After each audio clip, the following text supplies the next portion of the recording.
Mike Radich here, and I'm now joined on the phone by Tachi Palace Fights Lightweight champion Christos Giagos. Christos, how are you?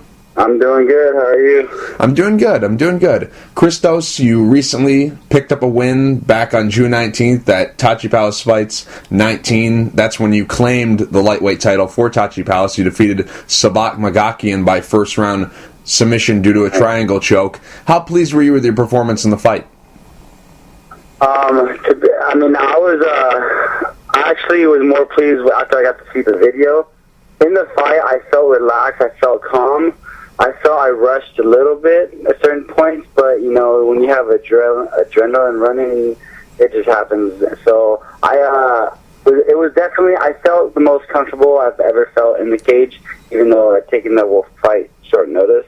Mm-hmm. So I was very pleased with my performance, and I couldn't ask for a better win because my coach that drove out to coach me, that's his favorite move. So to win like that was it was a great feeling. Mm-hmm. Now, this was a short notice fight for you, like you just said. Kane Carzosa, one of your teammates, he was supposed to fight Magakian for the belt, and then he had to withdraw from the fight, and then you stepped in on short notice. Just curious, how much notice did you have for that fight? Well, I was supposed to fight originally on that card already against Mario Soto, mm-hmm. and he got hurt like 2 weeks before the fight. Right. So I was pretty bummed out. You know, we were looking for another opponent. We couldn't really find anything, and I kind of just thought I wasn't fighting. We kind of called it off, and manager called me Sunday, the week before my fight, a week and a half before my fight, and he said, "Hey, Kane fell out. There's an opportunity," and he had a lot of faith in me because I'm never for taking short notice fights at mm-hmm. this level. And right. UFC, I would do it, but it just there was a lot on the line. But he had a lot of confidence in me, and I was already training for the fight before, so I said, "Yeah, let's do it." And we started training right away. Mm-hmm. In the post-fight interview, you said you were on the fence about taking it. Like you just said, at this level, there's a lot more risk into it. There's a lot more on the line here because you're trying to get into a big show. What was said to you that kind of pushed you in the direction to take the fight? You said that you were kind of on the fence, and then you had that talk with your manager. What exactly was said? I was on the fence, but like I said, he had a lot of confidence in me in it, and I was I was having some girl troubles, you can say. Right. So I was a little heated at the moment. So when I said yeah, it was a little bit out of anger. But after the next day, it got settled. I was really happy with the decision I made, and I just kept training. I was like, it was set in my head, and once it's set in my head, I go through with it. And I knew that I knew I wouldn't regret it. I didn't want to not take the fight and regret it later. I should have did it. I don't like living like that, so I just went through with it. I said, let's do it. It's my time right now. I'm young. I'm in shape. I'm healthy. Let's fight. Mm-hmm. What exactly was the game plan going into the fight? Going into the fight, I knew he was a leg lock guy and judo guy, so I knew he was going to try to clinch me up or go for the legs. That was something I really expected. So my game plan was to stand with them, move around with them, and I think we both had an even amount of exchanges. He caught me, I caught him, and then so I just wanted to stay relaxed and not rush anything, because if I rushed anything, I feel like that's what he would capitalize. So my game plan was to stay on the feet with them and to wear him down and try to finish him in the later rounds, because I feel like my cardio is a lot better. I've seen him fight before, and he tends to gas, and what I'm known for is my cardio. So I felt like in the later rounds I would have gotten him, but I hit him with some good shots in the ground and pound, and just pulled the triangle, and it was a good way to win. Let's just say. Mm-hmm. Now, did you think that you were going to finish him with strikes on the ground? Because there was a point in the fight where he had clinched up with you and then dropped down for a heel hook or knee bar or whatever he was going for. He went for a leg lock, basically. So he drops down, and then there was a point where his face was wide open, and he had both his hands down there grabbing your leg, and his face was wide open, and you were punching him. Did you think you were going to get the stoppage right there just with the strikes? I felt like if I hit him hard enough in the right spot, I could have dazed him and then kind of like hit a couple more times to put him out. He was dedicated to the leg, so left himself wide open. So I was hitting him, and there's a few shots with my friend said in the corner. He saw like Savak's eyes kind of roll back, and then that's when he kind of tried to re-roll and go for it again. But I thought I almost had to finish at one point. Even the ref, I heard him say, "You got to fight back. You got to defend yourself." But he started moving a little more after that. But so I know I was close. That's when my adrenaline started pumping a lot. I was getting real excited, and I just had to remember to stay calm because you let the excitement get to you, and then that's how you make mistakes. Mm-hmm. So I just had to make sure if I wasn't going to finish him, but save some energy for later on just in case. Mm-hmm, mm-hmm. Yes, I thought I was going to get the chance to finish him with the ground and pound. Right. And then you guys got into a little bit of a scramble, and then you ended up getting a triangle and locking it up on him. Yeah. What got him to tap? Because it was kind of a combination triangle armbar type deal. What do you think got him? Yeah, well, I had his back, and then I pushed his face, and I had the choke in pretty deep, but he was controlling one of my arms, and I didn't have one of my hooks in, so he was fighting to try to turn into my guard. I kept trying to adjust my hips, and once I felt like I was initially going to go for the armbar, but I right away saw him pulling his arm out, and I had a lock on the other arm already, so I went right to the triangle, and it was pretty deep from the start, but he was kind of narrow, so I felt like the choke wasn't all the way there, so I started cranking the arm, and then that's when he got scared. He turned, and it was sunken the triangle even deeper. Then it was all the choke. It was a choke that tapped him because after he tapped, he let go. When I let go, he kind of collapsed a little bit on me, like a slight head daze, like almost put him out. Mm-hmm. Now, did the fight, obviously you said that you were going to try to take him into deep waters because you know that he gasses in the later rounds, so it was a little bit different, for you going in because you got the stoppage in the first round, but was there anything that surprised you about the fight at all? Because you mentioned, he's a leg lock guy, he's a judo guy, he clinched up and went for a leg lock, so did the fight kind of go the way you had expected it, except for the finish, of course? Yeah, actually, well, what did surprise me is when he caught me with a 1-2, a jab cross right down the middle. From what I remember, he was always kind of a wild striker, aggressive, and he wasn't too sloppy, but he didn't throw a lot of straight punches from what I remember. So I practiced a lot, like with my teammates, then throwing wild punches, so like try to block him from the outside. And when he caught me with a straight right, I saw the video. It looked really good. He looked really fluid on his feet, so it looked like he'd been training to stand up a lot. Because he definitely surprised me there, and then he went to the clinch and the leg lock, and that's how I expected all that. I trained for that, and so if I would say I was surprised, it had to be the way he moved on his feet a little bit. Right. Now, you've kind of come full circle, because the last time you fought for Tachi Palace, you came up short trying to claim the lightweight title. You suffered a loss to Papis Martinez, and then you beat Magakian, and then there's Papis Martinez wrapping the championship belt around your waist. What was that moment like? That was actually pretty cool. That fight was hard. I really wanted that win with Papis, but I came up short, but it made me a way better fighter.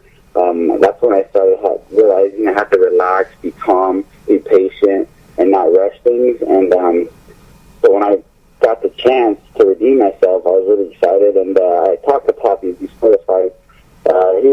He's actually a really cool guy. He was on my side, and he's nothing like I expected. He's actually a really nice guy, and it was actually cool for him to crown me the new champ. It was cool. Mm-hmm, mm-hmm. Now, how different of a fighter do you think you are since that Papis Martinez fight? Because since then, including this fight, you're on a 3-fight win streak with 3 stoppages. So, how different do you think you are, as a fighter, or is it just, not really physically? It's more mentally, the mental side of things. Do you think you're totally different from the guy who fought Papis at TPF 16? 100% different fighter. Because going to that fight, I was, I felt comfortable, but I felt still, I rushed things, and that loss just made me think so much about, it made me hungrier, train more, capitalize on mistakes, And the main thing is just being calm, letting things come to you. Because when I fought Poppy, I was forcing the choke when I didn't have it, and I completely blew my arms out. For like a minute almost, I was squeezing, and and he just stayed relaxed, and I saw how relaxed he was staying as I was trying to choke him. So, just after that fight, I went over my coaches, and I'm glad I made that mistake earlier in my career than later, in deeper waters. So, it just made me more cautious, made me more calm, made me more hungry, and it just changed my outlook on everything. So, I see. Now, I'm just curious, since this was such a big win for you, how did you celebrate after the fight? Oh, I got drunk. Yeah, we got a hotel. We had the big suite, and all my closest friends, my girlfriend, they all came to watch me fight. I had a lot of support, which I was really happy about. And we just, we hung out, we gambled a little bit. We just, I'm enjoying the weekend, and I'm going back in the gym tomorrow. Gotta stay ready. You never know. Get that call. You said you gambled a little bit. How much of your fight purse do you still have? Oh no, I won $300. Oh, good. So actually, I came out on top. Oh, good. You got a little bonus. Though. Yeah, a little bonus, a little submission of the night bonus, if you could say. Nicely done. Now, you're training out of Systems Training Center, correct? Because I saw Terrion Ware in your corner.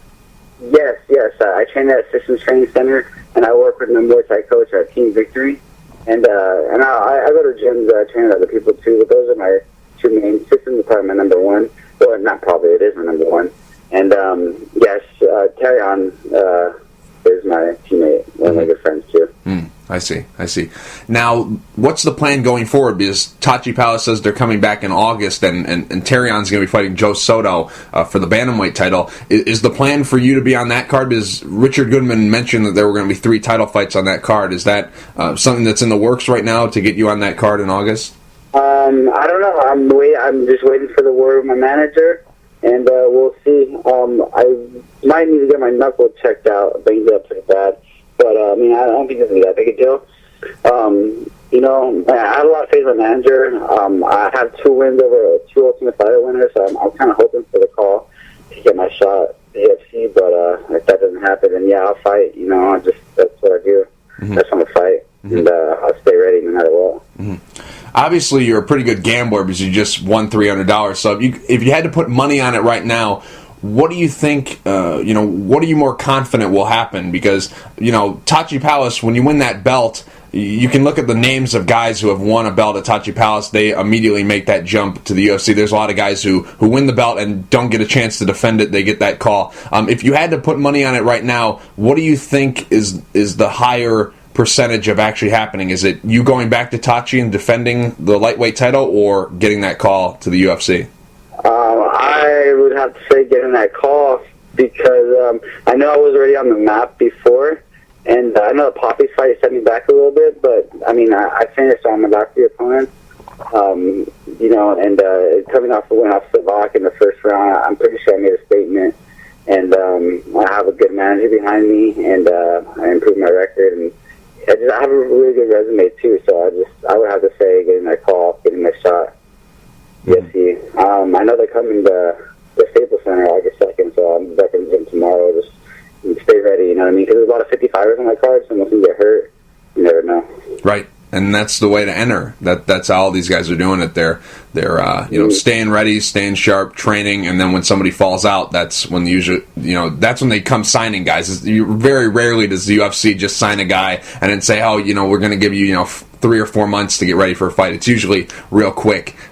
Coming in on short notice, you got to be ready. So I think that's Jake Ellenberger's brother's opponent, I forgot his name, Will Ellenberger, he's a 55er. His opponent got hurt. Yeah. And they needed somebody at 10 days notice, but I was really couldn't wait for Slovak, Right. And I think I could have had a shot right there, but they ended up signing my boy James Mutasi.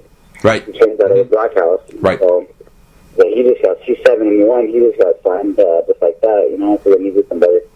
Right. Absolutely. Christos, real quick before I let you go, do you have any sponsors you'd like to thank, and is there anything you'd like to say to the fans?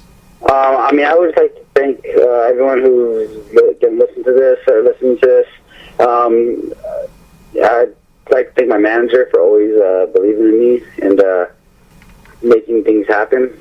My coaches for the training, and Coach Ian and Coach Rod for all the work they put into me and the belief they have in me in the talks. And, of course, my fans for always supporting me, always believing in me, and they help me push that extra step, because fighting is the easy part. Getting that nervous, like, you don't want to disappoint your fans. That's the hard part. That's the part I'm nervous about, is disappointing my fans. Even though I know they wouldn't be, it's just I still want to make them proud, and that's the nerve-wracking part. The fighting is the easy part. Christos, thank you for taking the time to talk. I really appreciate it. No problem. Thank you so much for this.